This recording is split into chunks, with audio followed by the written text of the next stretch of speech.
Good afternoon, everyone. Welcome back to the 2023 Grain Production Webinar Series. I'm Heather Darby here at the University of Vermont.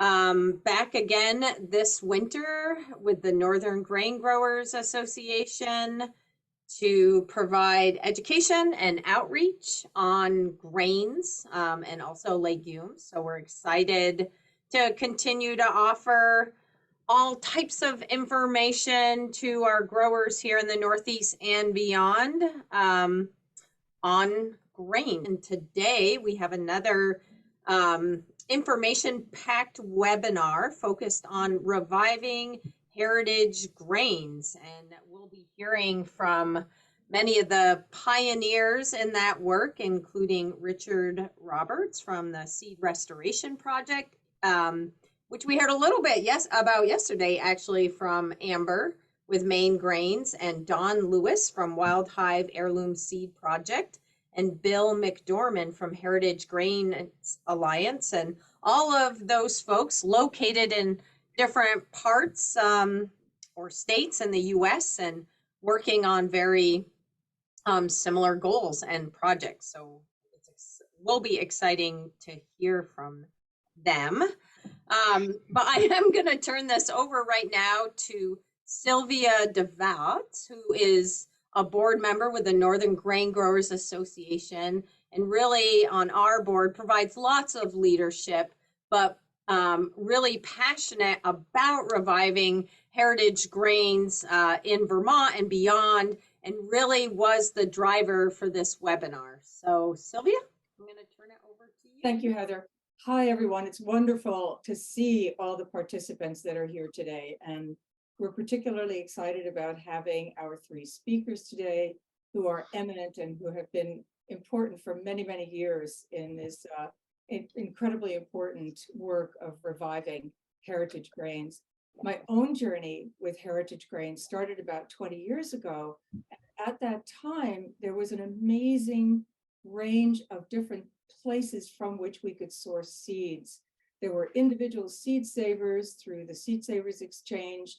There were nonprofit organizations. There were not least of which also was the USDA's Small Grains Collection, which is a fantastic source of grains.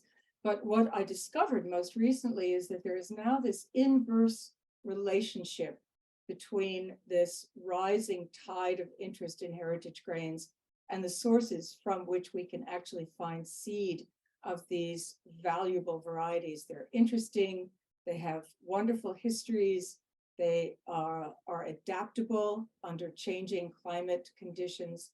So the work of reviving them is incredibly important. And we're really fortunate to have these three speakers today who I hope are going to talk a lot about sourcing seed, and shaping networks that can bring us forward. So with no further ado, I'd like to welcome our first speaker, Bill McDorman.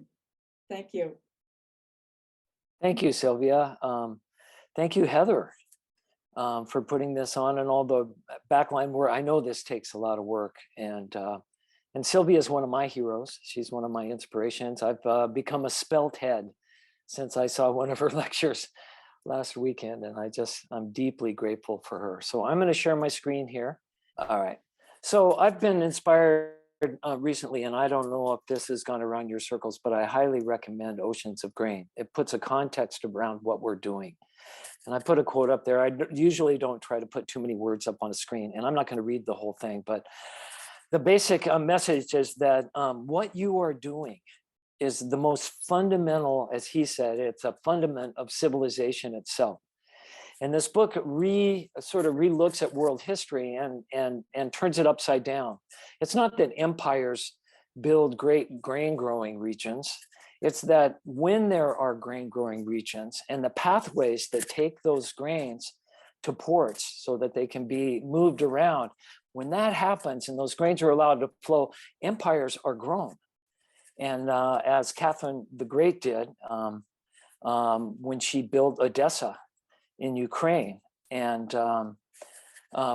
this is a chumuk For 5,000 years or more, the Chumak have been growing grain in the valleys of Ukraine and creating what are known now as the Black Paths, these mythological roads where they would take their grain from where they were growing it down to the port cities on the Black Sea so it could be loaded on ships and shipped Northern Africa and eventually to Europe to feed the world. And that's what started so much and fed the growth of Western civilization. And those pathways, whenever they're blocked, as that quote says, empires fall. And right now we're seeing a disruption. In fact, we just got a 60-day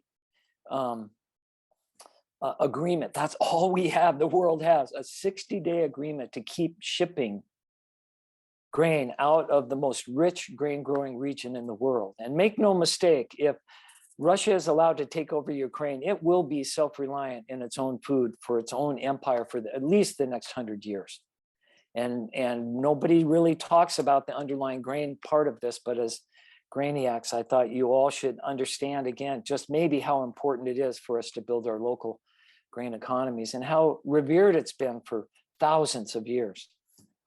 So I'm now part of the Heritage Grain Alliance. It was started basically because Rocky Mountain Seed Alliance, where Leanne Hill and I originally started doing trials and getting into grains, decided not to continue its Heritage Grain Trials program. So for about 5 years, we were part of Rocky Mountain Seed Alliance. Now we are just the two of us, basically as the Heritage Grain Alliance so far, and invite any and all of you to get involved.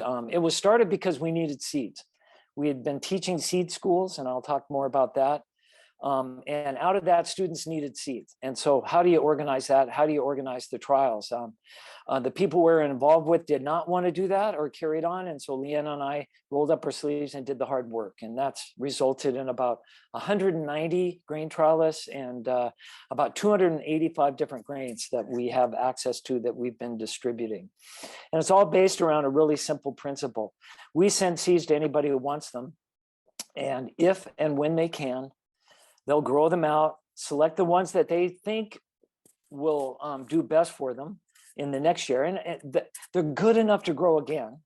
And if they find those, they'll send half the seed back to us, to our network. And then we send that out to other people. And over 6 years, that's how we've grown our network.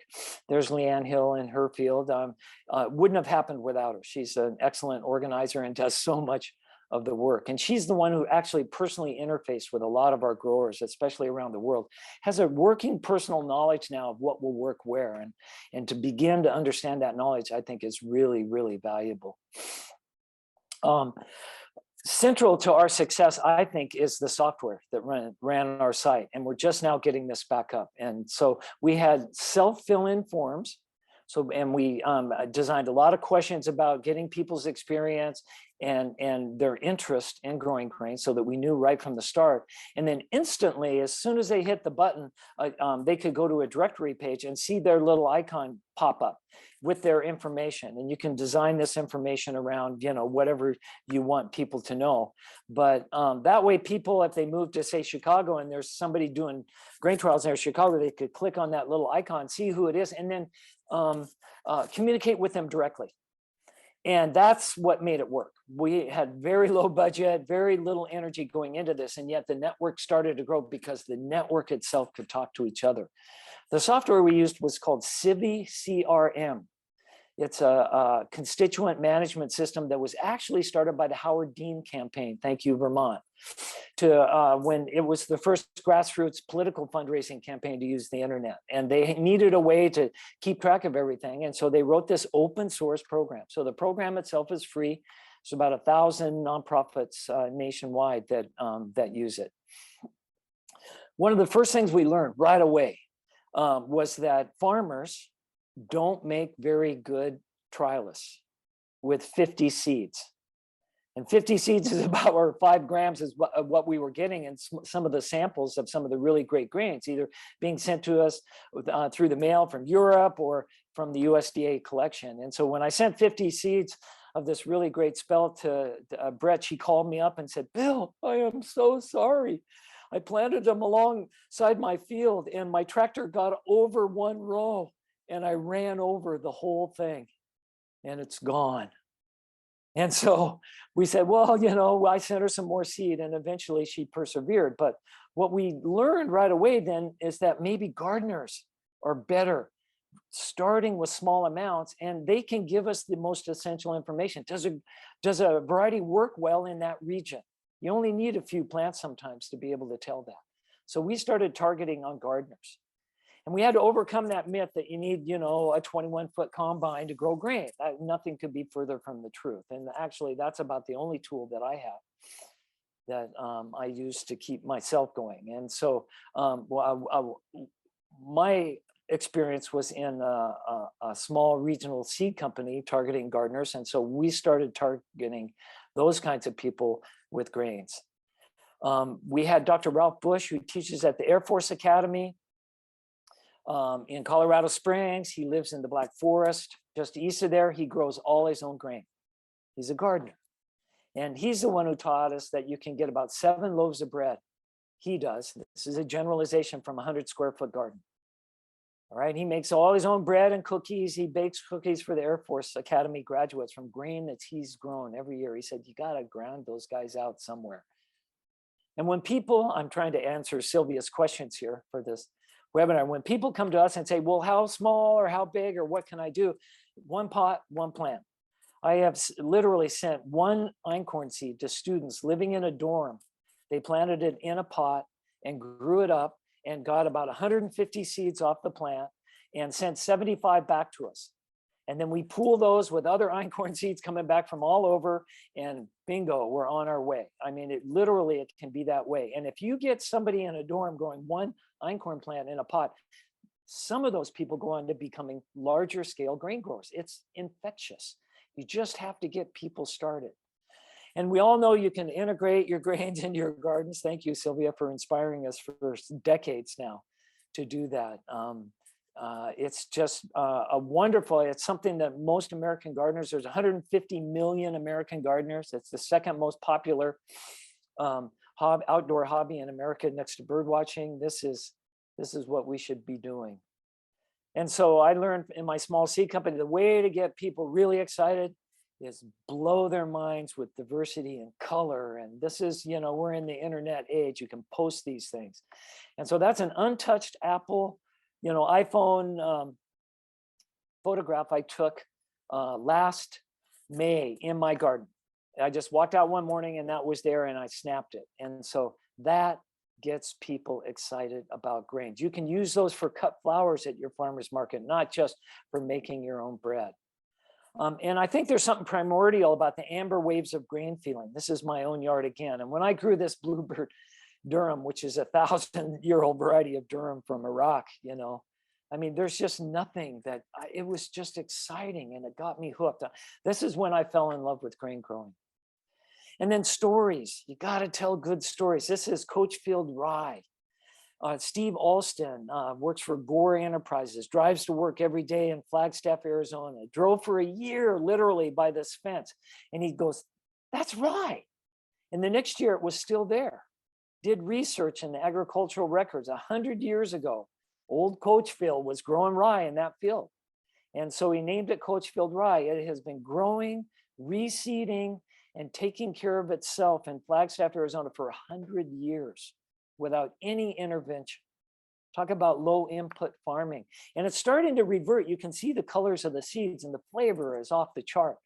And now we found a variety of rye in Tehachapi, California. The Grain Project there found their own growing in a field up above Tehachapi, they figure was from the 30s. And Joseph Lofthouse found one in Paradise, Utah. This is the local grain movement reaching back into its roots with good stories. And this is my yard again. That's a 1,000-year-old Tibetan purple barley, one of the most beautiful things I've ever grown. And as I said to my students, if you don't have a grain to hug, a tall, deep-rooted grain, heritage grain growing in your yard to go out in the morning and hug, then you're not gardening, in my opinion now. Key to the whole thing, I'm going to keep moving here, is education, education, education. We did the first grain school about 12 years ago. After I met Glenn Roberts at Anson Mills, I go, that guy is grain school. Let's just bring him to Native Seed Search, where I was director with my wife. and set him loose for 3 or 4 days. And that's what we did. And out of that grew everything that we've done. Leanne Hill came to that. That's how we got to be partners. Dr. Nana Meyer came when we left Native Seed Church. We took grain school with us. She offered UCCS in Colorado Springs as a place for it. We did 3 grain schools there. That's a picture of one of the classes. We used to get 70 people. Steve Jones came from the Bread Lab. We're starting to change things now. Out of that came the Colorado Grain Chain, which is now an incredible network of local growers and millers and bakers and brewers. Sometimes we got called to go to individual towns. This was a bakery in Norwood, Colorado. Yes, I mean, this is hard work. How are you going to find the people that actually go out, drive, and put on workshops? It is the hardest work, but it is the most important, and it's what pays off. This is why we have a network. If there's any success behind what we're doing, it's going into a valley like this and having the 5 oldest farming families show up and start asking questions. They see the handwriting on the commodity grain world, and they're ready to learn new things. And so if you can provide a path for them, that's what you need to do. We were called to Sterling College. We were there for 5 days, always bring in the local experts. I got Tom Stearns to come from High Mowing, and Will Bonzel came down, one of the legendary seed savers from Seed Savers Exchange. And John Navazio, who's the lead breeder at Johnny's, came down. He's an old friend of mine. And man, we rocked it. And we changed some lives there in that week at Sterling. So thank you to those folks. And then we realized we're never going to do it enough. So we started doing teacher trainings, and I highly recommend this for your organization. Don't just teach this stuff, teach people how to teach it. We gave all our PowerPoints, everything away. Doesn't seem to me like there's time for us to all to hold on to our own little empires. The time now is to give everything away and get these grain economies up and running so that we have a new ocean of people working on this stuff. And then once every 2 or 3 years, we did a summit. We had about 200 to 300 people come to our Rocky Mountain Seed Summit. And that's really fun when everybody gets together for a few days. And that can really supercharge what you're doing. So those are ideas for the education. Last summer, I went to Antioch College in Ohio, and they're going to pair up now with Miami University and Ohio State and teach grain, small 1, 2, and 3 day grain school workshops all over the state of Ohio, because of our going there and sort of loading in and giving away everything we've learned about how to do that. So the next question that was on my list here for today was, where do you get your varieties? And so probably the most important source that we found were these old USDA, and you can download them, PDFs, classification of wheat varieties, and there's one for barley. And the 1939 one is really interesting, because around many of the varieties there on the left, they'll give you a map of where they grew best. All right, we're talking largely before chemical agriculture, largely before modern irrigation systems.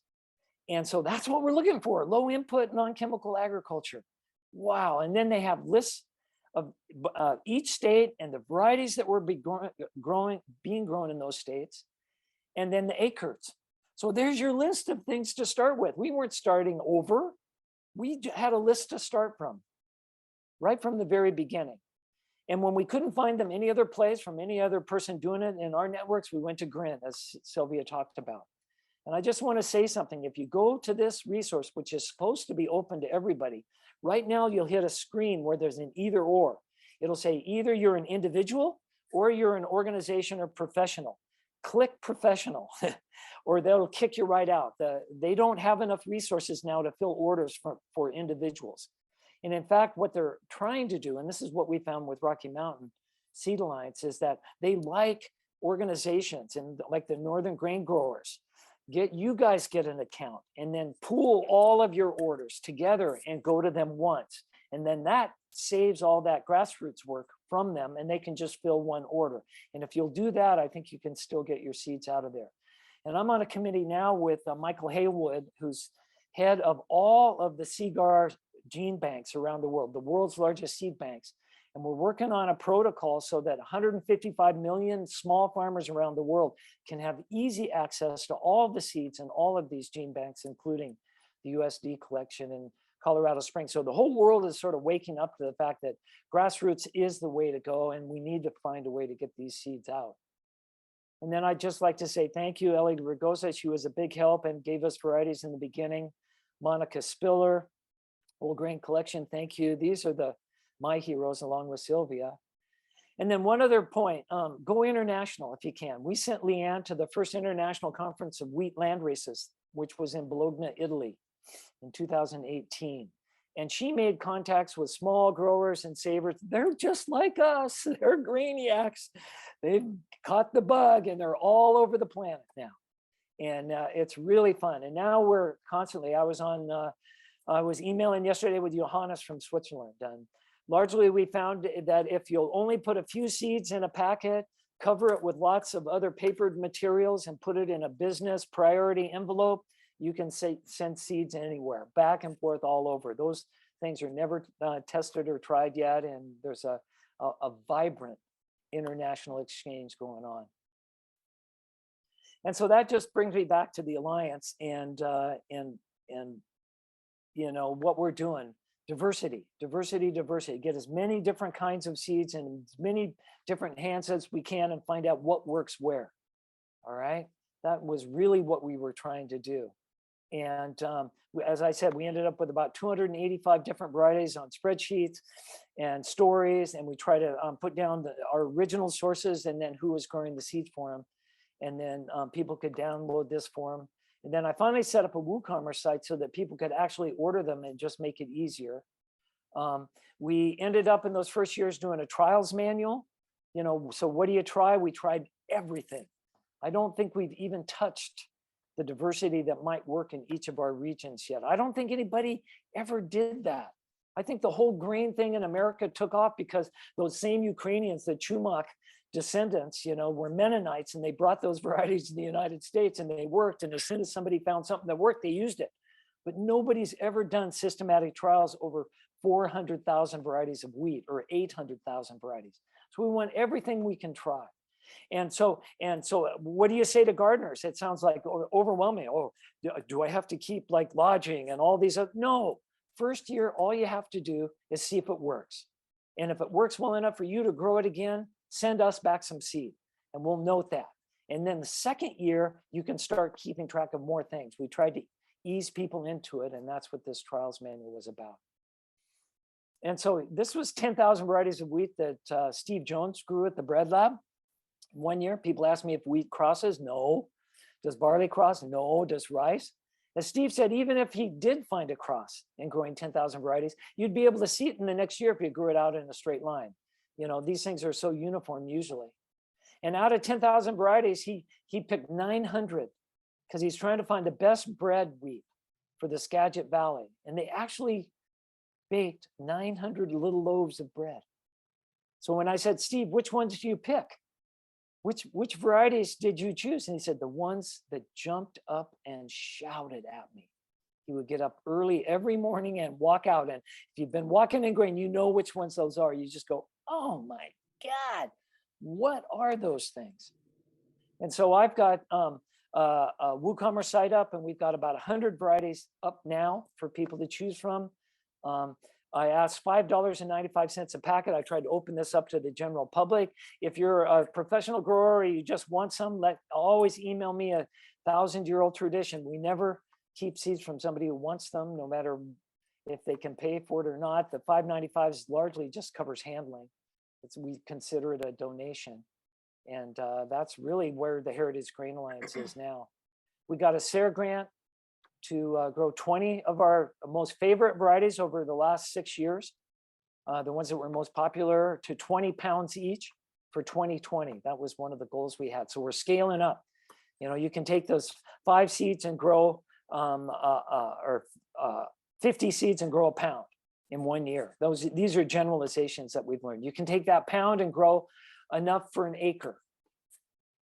And then you can take an acre of grain, you know, 100 pounds, and then you're scaled up. So in 3 years, you can scale this stuff right up. And I just want to say, are you close to wrapping up? We have a couple minutes. Yeah. Okay. All right. This is what I just want to talk about the future here a little bit.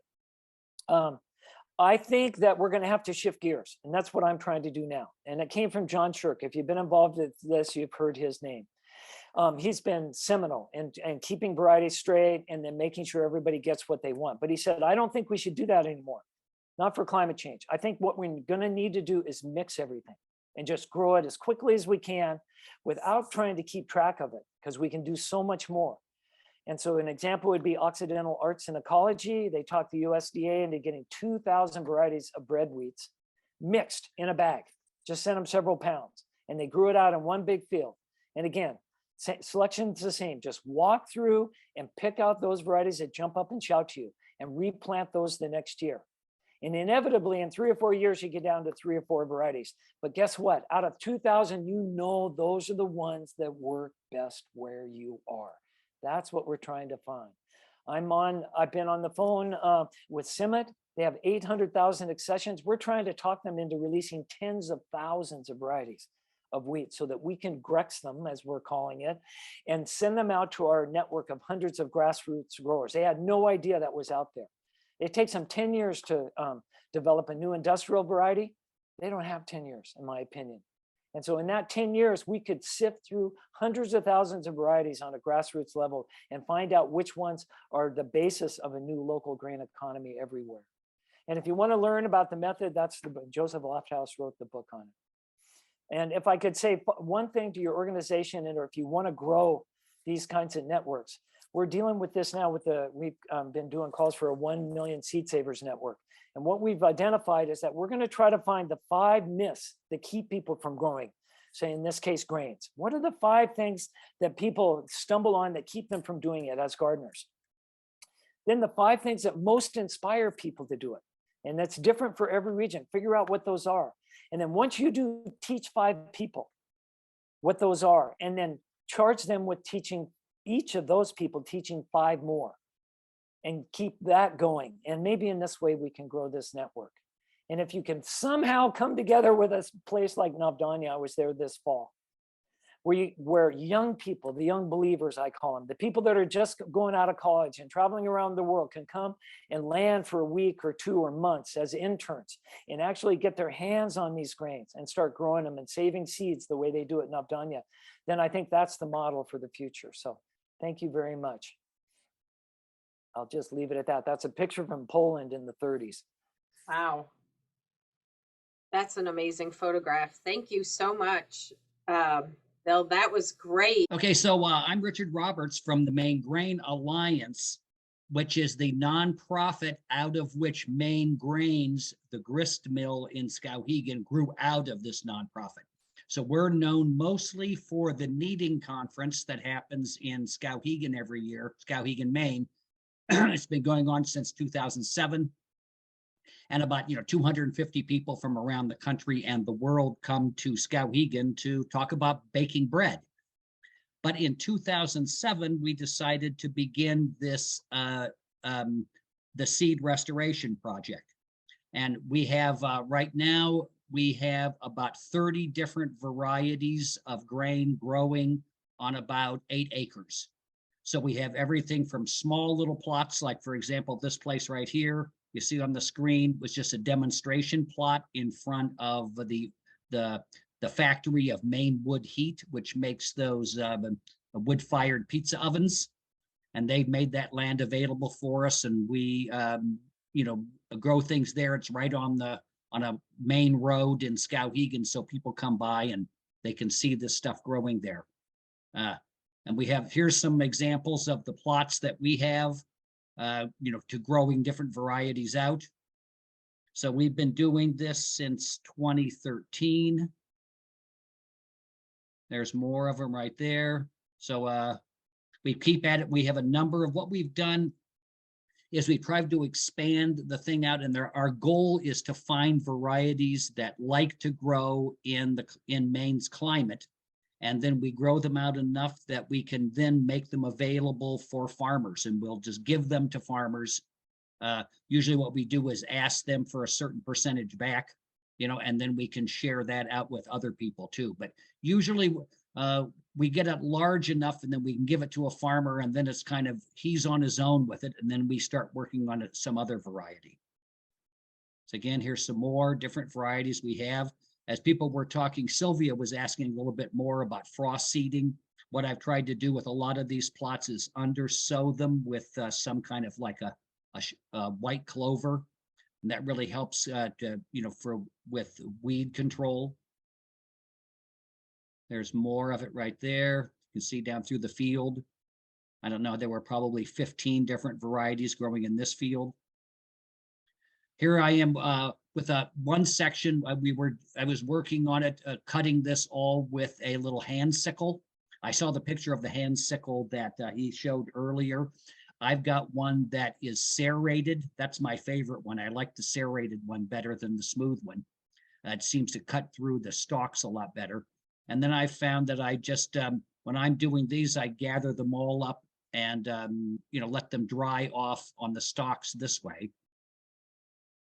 You can see I've got some more here going.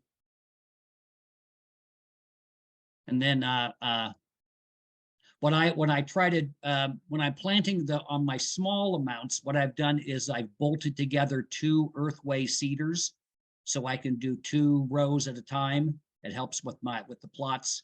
So I have everything from just a little tabletop plots up to a lot of the ones I have are like 20 by 30 feet of different varieties. And then I can jump up from there. For example, I got a couple of years ago, I got a few varieties from Sylvia, who was interested in seeing how they would grow out. And I got a dozen of them from her. So I grew them out that first year. Last year, most of those plots were about 20 feet by 30 feet. And this year, I planted 6 pounds of about a half a dozen of those varieties, the ones that did very well. And so those plots are now, let's say 30 by 120 feet. So when I go to do those, the Maine Grain Alliance owns a little 6-row seed drill that we have. We have a little trailer, we can move it around. And we make this equipment available to members of the, if you're a member of the Grain Alliance, the Maine Grain Alliance, we have this equipment that we'll loan to you or we'll come over and plant for you. We also have, for harvesting, we have a Chinese-built rice paddy combine. This is a little miniature thing you see. It has about a 1 meter wide grain head, and it just does 1 bag at a time. And I can do on some of these plots, I can get around maybe 1 trip around, and then I unload it and attach another bag to it. It works really well. And I had one last year. And I drove it into a groundhog hole, which I didn't see, and it flipped the thing over while it was running and broke some of the parts. But I was able to track down the other one that was in New England and bought it from a guy who was trying to grow grain with it and wasn't working out. And he hadn't used it, so I was able to get it from him. So now we've got one that's functioning again. As you can imagine, trying to find parts for these things is difficult. You really have to kind of make things for them. We also have a couple of threshers. Here's a small thresher that we're using on some of these, maybe we might just have just a tarp load of something from one of those small plots that we can get up. We'll do it on top of a tarp like this, maybe run it through twice and then sweep and vacuum up everything that's left on the tarp. And try to save as many seeds as we can. As you know, when you're doing these little tiny plots, you can, with some of those things, I would actually take all the heads and snip them all off with scissors into a bag and do it all by hand. When you get to this size, you kind of regret the fact that you've lost a number of the seeds that are out there, but at least the birds in my yard enjoy it. This is a young man who's working now partially for Maine Grains and partially for the Maine Grain Alliance, who's very, very interested in seed saving, and I hope to be able to kind of pass this whole thing on to him. We also bought a larger portable thresher like this. We were able to pick this thing up. I had to put new tires on it and kind of redo a number of things. It was in a barn in Cherryfield, Maine. And this thing has just been wonderful. We can take it somewhere and just armloads of a grain we can throw into it. Or if we have some grain that's, is just filled with a lot of chaff or something from it, then we can run it through here again and it helps clean it because the fan is so powerful in this one. We've got a number of different seed cleaners. Here's a little tiny desktop clipper cleaner that we use. And this is all we had for a number of years. And 1 year I cleaned 900 pounds of Cerventa wheat with this. So I could make it available to someone who's now growing it up in the county here in Somerset County here in Maine. So there's that Cerventa wheat came over from Estonia. I think it's a Lithuanian variety. And it came over to Will Bonsall. We got some from him, and then we grew it out till we got 900 pounds of it, and then gave it to a farmer up north. And now he's growing that Cerventa. It's probably the largest amount of it in the Western Hemisphere. We also have a larger seed cleaner like this. Again, this is all equipment that we make available to members of the Grain Alliance. This was happening down at Kennebec Valley Community College. We were growing about an acre and a half of grain there. They're cleaning this out because we got one of the largest crops of lamb's quarters that I've ever seen anywhere. And we had to completely clean it out before we could even get it to start drying it down. As you can imagine what the cleaning all that lamb's quarter out. Someone just gave us, here's an old fanning mill I have to do a little bit of repair on, but the person who had it before bought a bunch of different screens for it. So this thing, I have one smaller than this that I've cleaned hundreds and hundreds of pounds of beans with. So I'm looking forward to seeing what this will do. And like I said, the person who had it before bought a number of screens for it, so we could do different grains. We also have this is a solar dryer. So this that clear plastic top unzips. It's got a fan on this end that you can't see, but you lay this out in the sun and it blows air across the grain, and it really helps dry that grain down really quickly. And it's easy to get at. You can just unzip the sides, and it comes with a little plastic rake so you can move the things around, but you can crawl right inside the thing too. And it's so this thing has been wonderful for drying out different varieties, and also the corn that we do. The Maine Grain Alliance has a corn program. Albie Barden is in charge of that, and we've got a half a dozen different varieties of native flint corns that we're working on too. So like I said, we have about 30 different varieties. Like I said, right now we've got maybe 20 winter wheats that I'm anxiously waiting for the snow to come off of. I'm hoping that we didn't have too much damage from last December when we had some snow, but that we went through a lot of freeze and thaw cycles. So I'm hoping that we don't have too much trouble with that.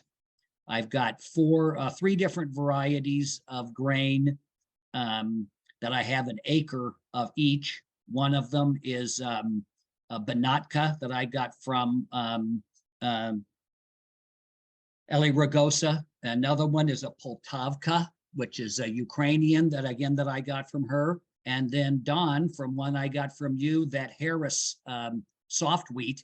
I've got an acre of that growing too. And then a couple of years ago, I've been working on a triticale that kind of appeared in my field, that I was growing some emmer next to some of that slash and burn Scandinavian rye. And in the bottom of the bag from that machine, I found some seed in the bottom. I just assumed it had, it had gotten, when I was harvesting the emmer, and I thought it must have just knocked some of the seed out of the holes. So I kept it separate, thinking maybe it was immature and wouldn't even germinate. And it did germinate. And now I've got this other variety. It's a triticale. I've sent it off to the people in South Dakota, but haven't really got much information back from them on there. So I've got someone who's growing 500 pounds of that right now.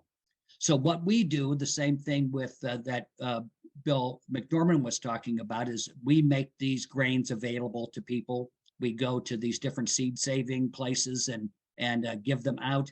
And the same with, we'll go to the seed and swap thing that MOFGA does, the Maine Organic Gardeners and Farmers Association. It was supposed to happen this Sunday, but they postponed it because of snow, and it's going to be next week.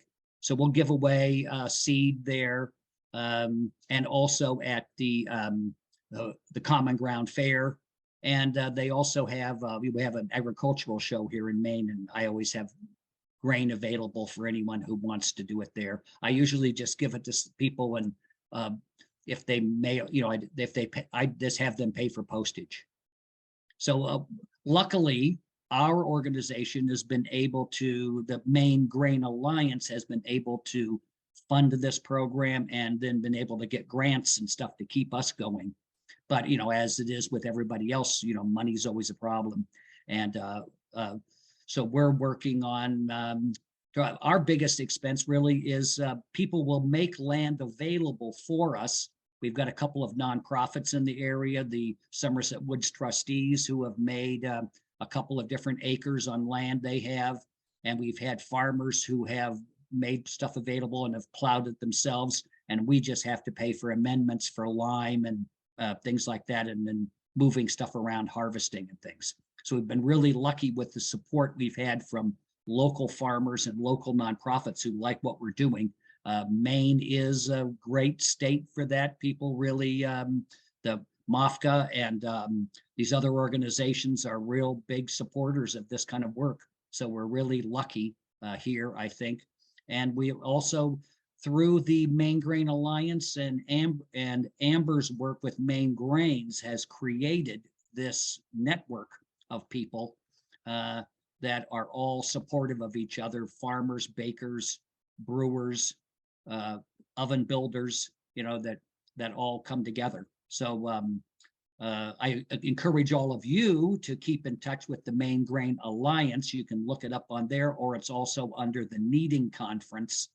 And in there, we have sections on the kind of work that we're doing. We have some videos, and we have a lot of photographs and stuff too. And I have a list of the varieties that I'm growing right now. Maybe I'll try to go onto a chat and put my email address on there, and I can send that out to anybody who wants it.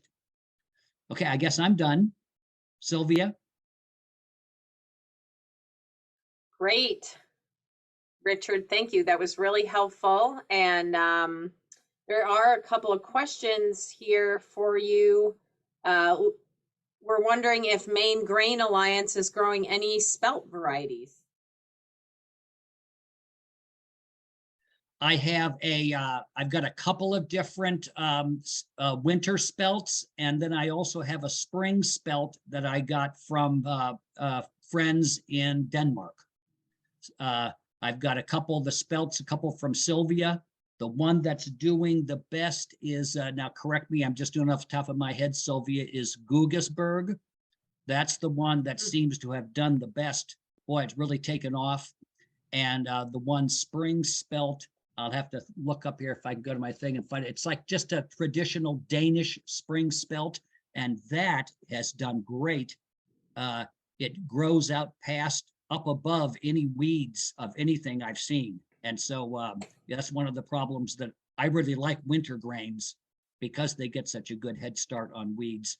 The spring ones, I find it's always a battle, on the small scale that we have. But this spring spelt from Denmark, from Scandinavia, is really taken off.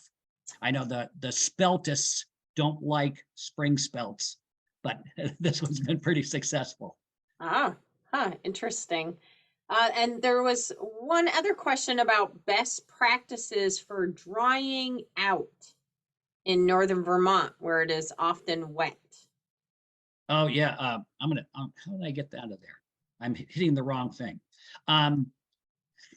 Well, when on the small scale that I do, I have found, I do have a moisture meter, so I can kind of keep track of it.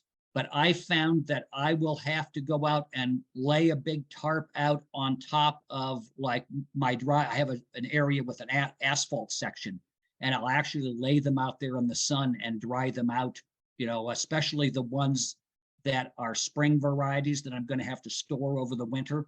I don't worry about it so much with the ones I'm going to replant in the, my fall varieties. But as I do is I try to dry them out as much as possible. Of course, they do so much better if you can leave them in the stalk, in the sheave, to dry in the sun that way.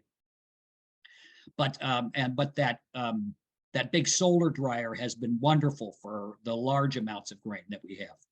That's great. Thank you, Richard. I think that's most of the questions. I'll stick my email address in here. That would be great. Thank you. If you see there any other questions too, feel free to answer those. And thanks, Bill, for answering some questions that were put into the chat. And next, we're going to hear from Don Lewis. Wow. Those were really remarkable presentations. It's so exciting seeing such great work happening elsewhere around, and I'm really glad to swim in the pond with you all when I can. I wanted to thank Heather and Sylvia for inviting me to this event, and it's just very exciting. So these pictures, not so exciting. But at least I've been growing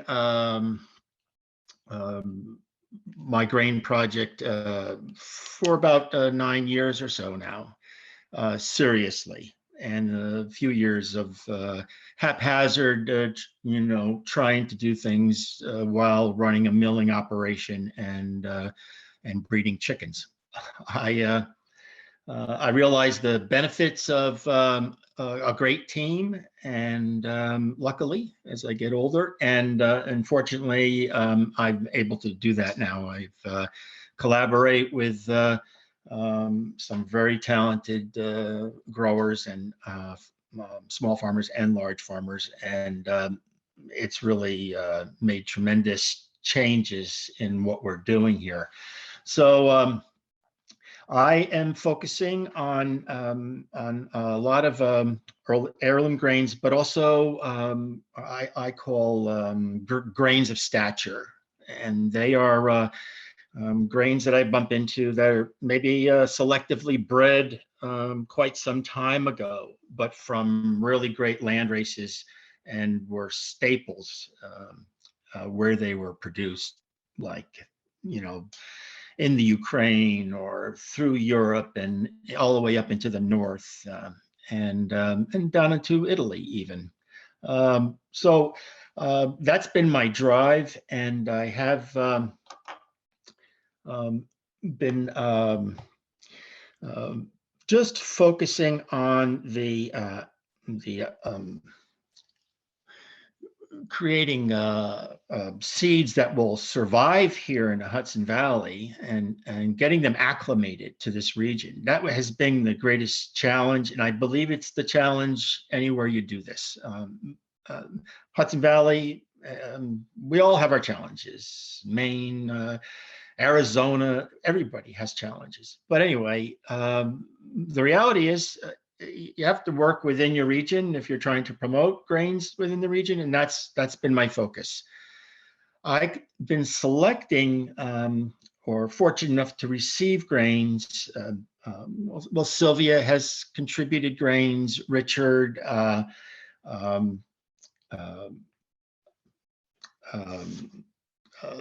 John Shirk was very giving, and so a lot of the genetics that come that way. And then I've traveled. I've been in Italy a few times, the Terra Madre World Food Conference a few times, and have had an exhibit there and participated, and there I've met a lot of growers from all over the world, and it really just kind of came together that way. And I've taken these, what I've gotten from them and tasted. That's one thing, the way I choose grains. Well, access is one thing. And once I have it, the first thing is it's in my mouth. And I have this ability from being, I've got 30 years of commercial baking and self-inflicted milling experience, and been milling for quite a while now. And I can taste the nuance of a grain. It's the bitterness profile and the carbohydrate profile in my mouth. And I have done enough comparisons that I can kind of tell just by meeting it like this, whether it has some potential of being a flavorful grain. No idea as to its agronomic situation. So that's what drives me to put it in the ground. And when it comes up, it's sometimes a sorry sight to see. The grain tasted good. The heads were beautiful. But the plant's lying on the ground. It's succumbing to various types of fungus, and it's the Northeast, and it can be disastrous. And so I have kind of stuck with it and replanted them because I was driven by the flavor component and the characteristics that it has, and its beauty and size of the head and the kernels are enough enthusiasm for me to keep going. And sometimes it takes a few years. My trials run 4 to 6 years, it seems. And I've had colleague friends, Gary Bergstrom from Cornell, walk through and I'm showing off I'm very excited at some of these varietals, and I say, oh, look, this is the greatest thing. And he goes, I don't know, there's about 3 or 4 different diseases you're dealing with right there. And he says, I don't know if you could, without using chemicals, I don't know if you should continue. But I'm just persistent, and I keep at it. And around 4 years, it starts to really turn around. Every year it turns somewhat. And after a few years, there is a real lack of infestation of these diseases. And what was leaning over and lodging, in the middle of the season, stops happening. A lot of the plants get this energy from being assimilated to their surroundings and the ground that they're growing on. It's really important. And that's the big breaking point. And I kind of stick with it. And now we have, we're about to release a couple of dozen of varietals that we've been growing, and that I have more that are coming up. The graduates, I call them. It's the most exciting thing, one of the most exciting things. First the find, and then the growing, and then the eventual graduating from small trials to large grow out trials. And that's all hand operated. And then we go from those graduating trials to machine planting. Small plots, and that's when it starts to really just multiply, and that's the position that we're in now. We are growing. We have grown out some of the varieties, and we are milling them, and they are very productive.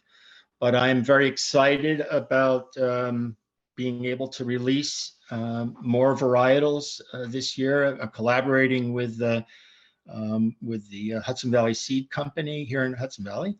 and who do a lot of the most important grow outs for me on the in the trials. Their meticulous work has just really shined through, and the dedicated employees there focus shines right through. So this is a lot of the success that I've been having with these varietals. I feel very fortunate to have the connections and have met so many farmers and growers around the world who have contributed. I collected some really beautiful genetics in Estonia a few years ago. I spent some time there on a farm that was growing, milling, and baking. I've got some really beautiful rye. I hope to be releasing this high protein rye that I brought back from there, which is a very unique item. And then some of the spelts also. There's a Swedish spelt that I have that I got in Estonia that is standing up really well. I've also gotten another spelt from Sylvia. I believe that's done really very well and is in the graduates and or has graduated and in production right now. There's a lot of our mechanical plantings are done up. They move from the Hudson Valley. I also grow them here, and then I'm growing them up in the center of the state in Homer, New York. And my good friend Robert Perry has been helping me plant smaller mechanical plantings, an acre, anywhere from an acre to 3 acres or so, to do expansions of seeds. This has been very rewarding and has really made this this project come to fruition. We're growing some of the results of this. I brought some with me. I don't know how well you can see them. We have some nice reds. You can't really see that. Let's see. How do you do this? Nope, can't see it. All right. Anyway. Is your background blurred? It is. Yeah. Okay. Yeah, that makes it a little bit harder. You have to stick it right in front of your face. Yeah, it's a short depth of field, doesn't it? And it follows you, right? But there's what is it? Untergarden. It's a white wheat. It's just really dynamic, stands up tremendously high and strong. The Autumn, I can't say some of these names. The Autumn Rouge Barbu is a beautiful red. African purple wheat, and here I have one that's let's see if we can replace me. This is one of my favorite little Harani Durham, and oh, that's really you can't do it, can you? There it is. Harani Durham. You can see it when you put it right in front of your face. Right. Yep. Harani Replace Durham. your face with it. Replace my face with it. It's not the last time I've been hiding in the field, but this blew me away when I bumped into it. When I first got my first samples. It was so delicious, and the heads were so big, and it just laid on the ground. But it was resistant to Fusarium head blight. Everything else around it was just riddled, and it didn't get it like that. And then within 4 years, it was standing, and now it stands very well. And I think it's even considered a spring planting, but I've only had success growing it winter plantings. Who knew? So this is part of the things that go on. Now these pictures, if we can just start to go through, these are pictures of the small plantings in the over there in the Hudson Valley. And if you can run through those slides a little bit for me. Thank you very much. This is still the small plantings over there, which are not really postage stamps, but there's a little bit of an expansion going on there. The larger ones are the second year of that. And you can see they are standing nicely. The year before they weren't standing so nicely, and I of course won't show you those pictures. I should, but it just really looked like a big pile of something.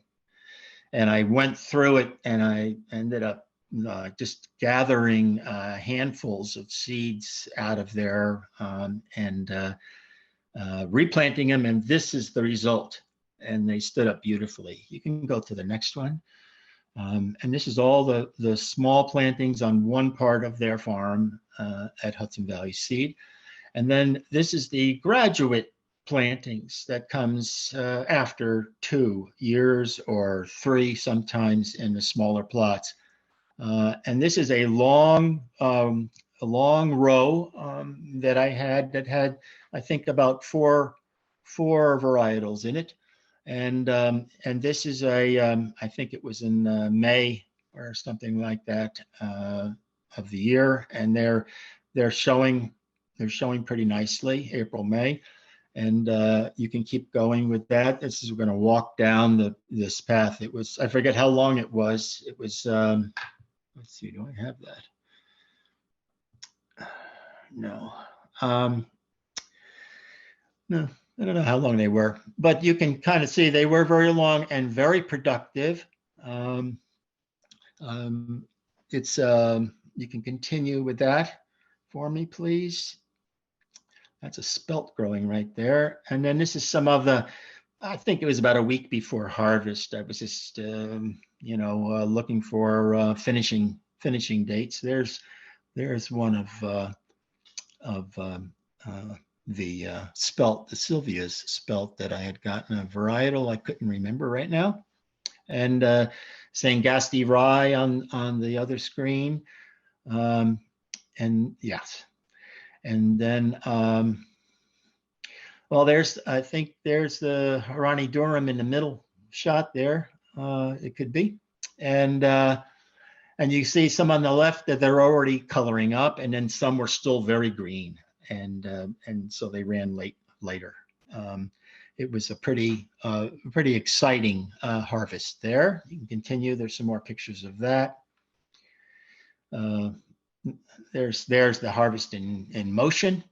It was a great team of crew that they have there, and a volunteer. One of the bakers from New York City. There's a new bakery in New York City, the Heritage Grand bakery, and that person on the right hand side there, he is the one of the bakers there, and he's having a good time. We all were having a really great time, very successful. And you were talking about drying before, so what we do in this case, I usually we'll take this. They have a greenhouse right nearby this field.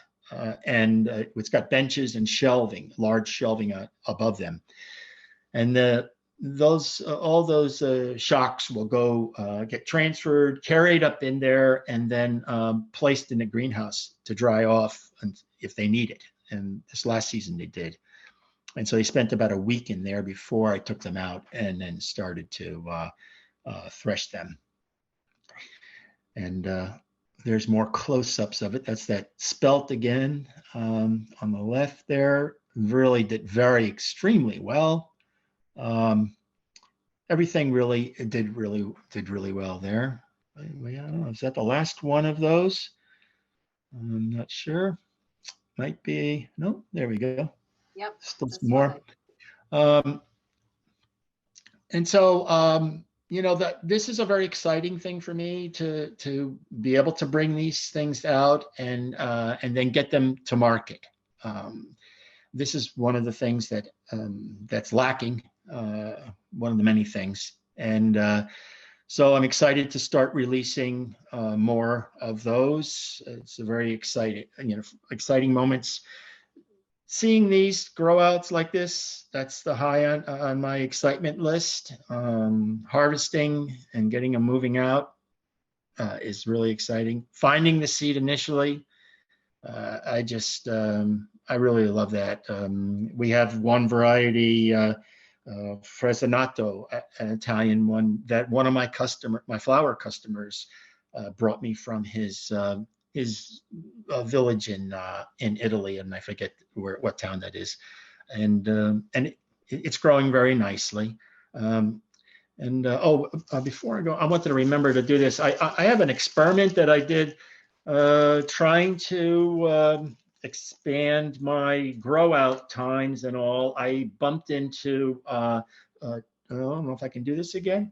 Let's see, 2 varieties. How is that? Well, this is an einkorn, and this is a Corazon. And these plugs are just going in the ground right now, and it's very interesting. The root, the root growth on the einkorn is just tremendous compared to the Corazon. But anyway, these were planted in a greenhouse in late December because I had missed my opportunity, and I realized I found these latent genetics that I've had and lost. And so I refound a little bit of them, and I wanted to get them back into operation. So now they're going back in as a spring planting, even though it's a winter planting, but they're going in now, and then they'll be harvested, and I'm going to replant them again in the fall. And so zigs and zags, you have to be very flexible. At least I have to be very flexible, and as I navigate through this this mission of growing out these grains and bringing them to fruition, and then to other growers to have access to them.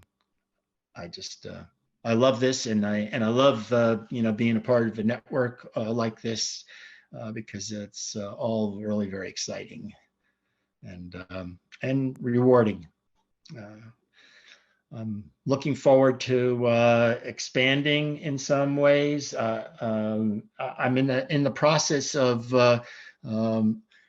putting my milling operation on the market, and going to relinquish that operation to someone who wants to carry forth the mission in some manner to the future.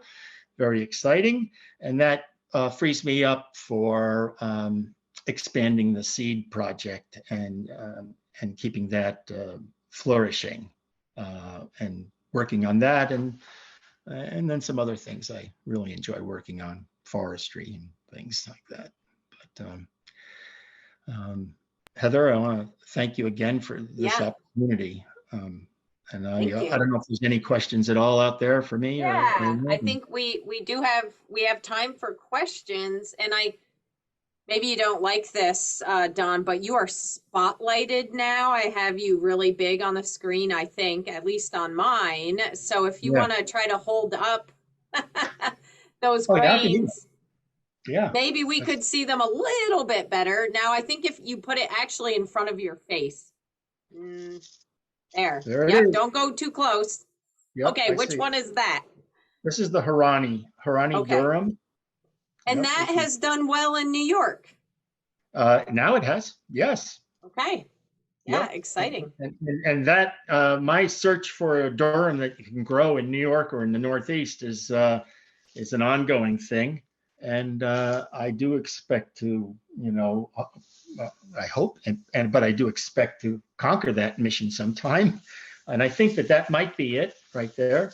And this one here is, this is a little like camouflage. There we go. No, we can see the grain. And which one is that? This is the red, what is this called? This is called the Automne Rouge. Okay. Barbu. And this is a red wheat. And there we are. Wow. Yeah. There it is. Nope, you got it. Yep. Long, heavy heads on it. It's really a beautiful thing, and tastes great, of course. And then here's a white. This is the Untergarten. I'm not that good at these names. Oh, right there. Yep, we can see it pretty good. Yeah. Yeah. Oh, yeah. And look how long those heads are. Just remarkable. And the seeds are just big and plump and delicious. that is a great one. And then I got just a couple more here. This is an African purple wheat. And boy, this almost got left behind a couple of seasons in the beginning. Let's see if I can get it to work. There it is. Yep. Pretty good. Yeah. Yeah, it's good. Yeah. Yeah. And this, but now it stands up beautifully. It's very rewarding because I didn't want to give up on it. This is one of a bunch of different einkorns that I've grown and tested out. And this is a free threshing einkorn. Oh. And I think that I may have gotten this from Sylvia.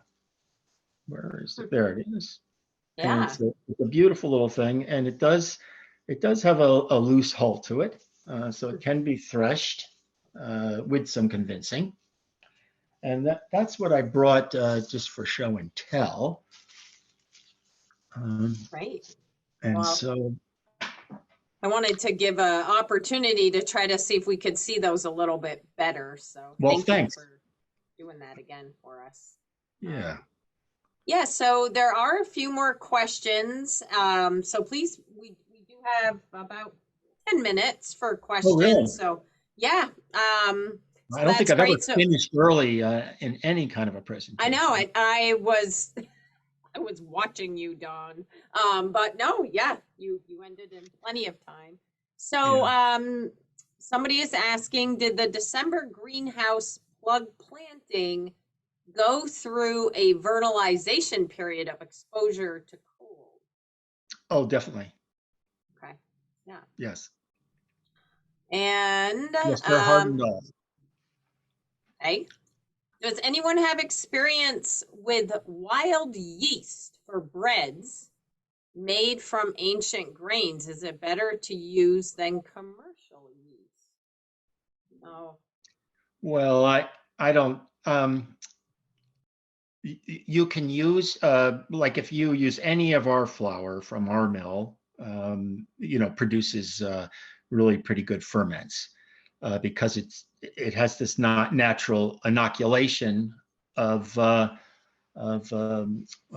ferment on it.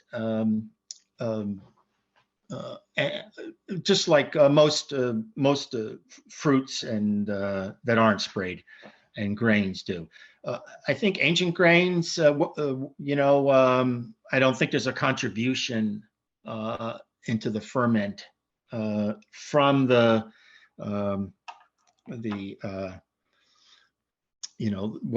what's living on it. Certainly, the grains itself produce, like I like rye for making ferments. Not only does it moves quickly, but there is, the type of rye you use has a big difference in the type of ferment you will use. The ancient grains, I'm not really sure. I've used Rouge de Bordeaux. I've been using a lot of that. We grow that, and that produces a really nice ferment. It's the nuance of the grain itself that contributes to that also, besides just the spores that start the ferment action. So I guess flavor wise, and they're all unique, and so I guess it would be in some way. Right. And again, any questions for any of our speakers now would be welcomed. I'd like to say too that along with what Don said, I've struggled trying to get Durham to grow up here. I'll do it and look good, and it just doesn't. It's just slow. And the same thing with some of the einkorn varieties. I've tried them, and it looks like they just struggles. So, but I think it's just a matter of keeping at it, then they'll adapt themselves to the area. That's how I kind of feel about it. Yeah. And I have done, Richard, that MRI cross, the triticale, that is growing very well for me, and I've grown it out, and we have many acres of that growing right now. Yeah, that produces well, and does as a fall crop and spring.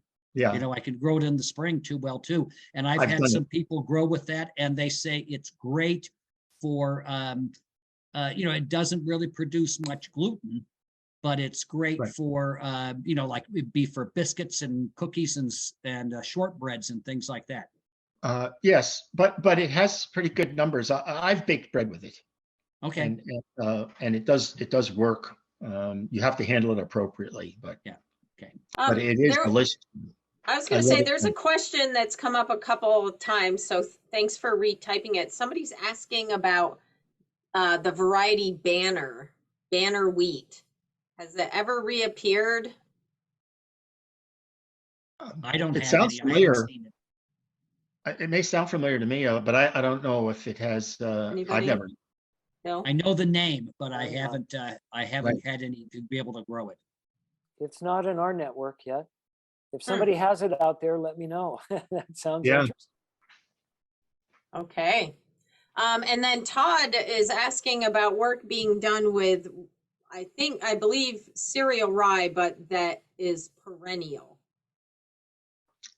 Oh, cereal rye. well, I don't know. I'm not really familiar with that. I mean the Curzan, I believe it's called the perennial rye. You know, I don't know if there's any similarity to that. I've seen that grow. I've been looking and tasting that, you know, since I bumped into it in Washington years ago, and I'm not sure about that product. You know, there's a lot of support and backing behind it, but I have yet to see a lab report for that product, and I know that people use it a little bit for production. The concept of perennial is interesting to me. I do consider that, but I really rely on labs to help me lead the way, and I haven't been able to get those. So I hope for the best with perennials. I am fooling around with some perennial ryes, and I'm like trying to convince them to take on better genetics from one of the others that I'm growing, and I think it's possible. I just the timing is the hardest thing, and getting them to bloom at the same time, and but I feel like I'm an optimist, so I expect to find some somewhere along the line that Yeah, will work. yeah. Yeah. I Well, have you some know, Kernza. I got a few Kernza seeds from someone and grew them out. And then so now I was able to harvest those and I've just spread them out in the area where they have a little dedicated area that I'm doing. Mhm. Because someone just gave me a few handfuls. I should probably not even say that out loud because the lawyers Yeah. from the Kansas Institute will be after me for Probably. unauthorized possession of those seeds. But I Bill, Yeah. have. you were gonna say something? Bill? I thought I heard. Well, Kearns is really interesting. We had Lee DeHaan come to one of our grain schools, and he's the man at the Land Institute that developed it. Uh-huh. It is actually come from what we knew in the wild reclamation industry as a wheatgrass, an agripyron. So it's actually in road mixes for reclamation out west all over. And what he started doing was just a traditional selection for larger seed and more edibility. And, you know, it's the same thing they did in Turkey 10,000 years ago with einkorn, you know, and as Lee Right. will admit, they've got a 10,000 year head start. Yeah. So Right. these are long processes. And then I heard Glenn Roberts say something really, what I thought was really profound. He goes, perennial grains have a real problem. And that is the adaptation locally that takes place by the little bit of crossing that happens, right? And that a perennial grain, you know, if you're just growing the same one year after year, it won't change. And so, whereas Kearns is a really great idea that they won't have to, you know, plant every year, they could just drive through the Great Plains and harvest. That's a brilliant idea. It'll probably only ever work in the Great Plains, right in that Right. area, unless you Right. started that 1,000-year journey of trying to, you know, adapt one to your Yeah. own Right. particular region. And just, I Yeah. have just one other comment. Harani is one of my favorites. I love Oh, yeah. Harani. Really? Yeah, it was grown by Nebuchadnezzar. It's in the Old Testament. If you want to, Right. Yeah. And John Shirk has a really beautiful picture of Harani seed that he supplied to 3 different people in the United States, one in the Northeast, one in the Midwest, where he is, and then somebody in California. And in 1 year, and then harvested it and put them all together and took a picture, and they're all different looking. Uh-huh. And I just want to reinforce that even with variety names, you won't know if things work and how they'll work for you, or even how they'll look, until you try it yourself. It's hard enough to wing through this, but let that be your ending idea, is that you don't know until you grow it. And Exactly. then all that information comes about. I think you'd agree with me there. Yeah, for sure. Yeah, that's definitely, that's the driving point a lot of times for this. Yeah. So thank you, Ruth. Ruth put in the link to the GRIN database for American Banner wheat. So if anybody else is interested, it's in the chat now. You can go. So thanks, Ruth.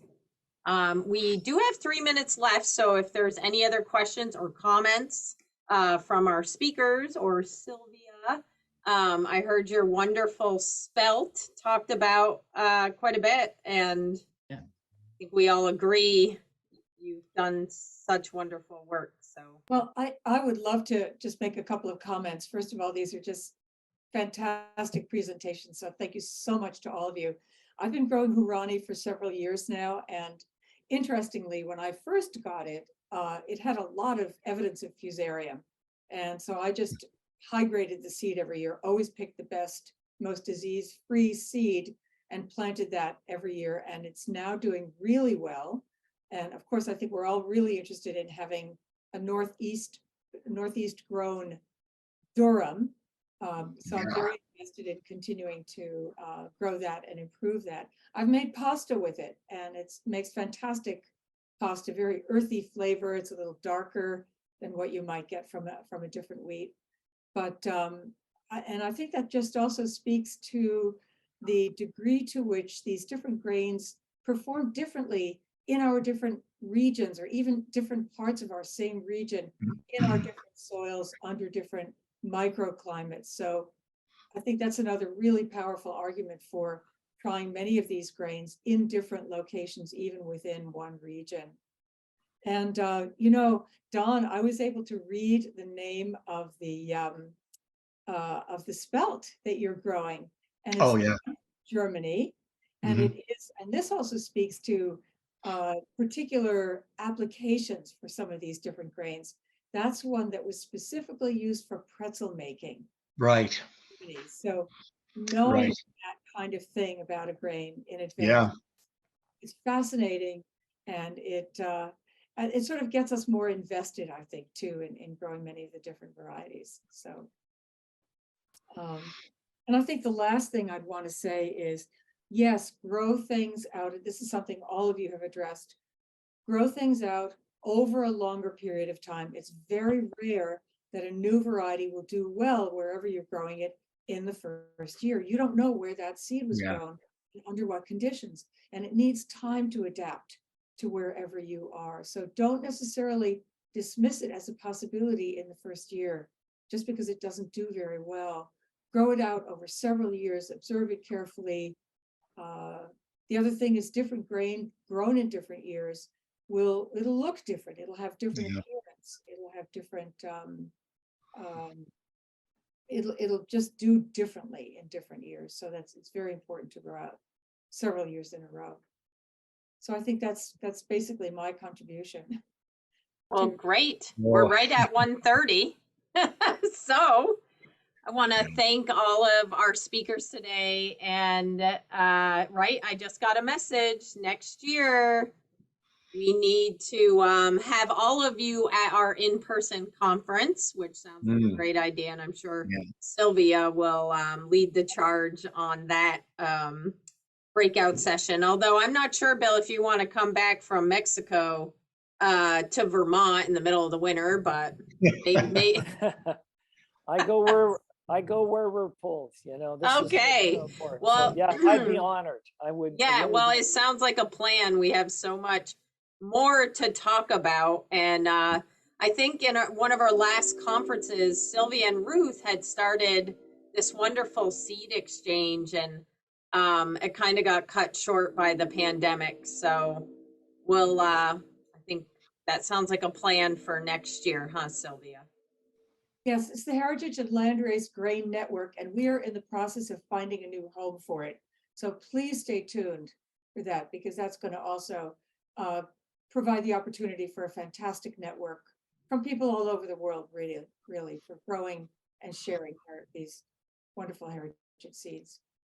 All right. Well, just a reminder that we have one last webinar next week on the 31st, and we hope you can all join us. And again, just a reminder to look into the Northern Grain Growers Association and become a member and become a part of our network. And with that, thank you, everyone, and hopefully we'll see you next week. And Bill, Richard, Sylvia, and Dawn, so wonderful, and appreciate your time. We'll be in touch. Bye. Thank you. Bye, everyone. Bye-bye. Thank you, Heather. Bye.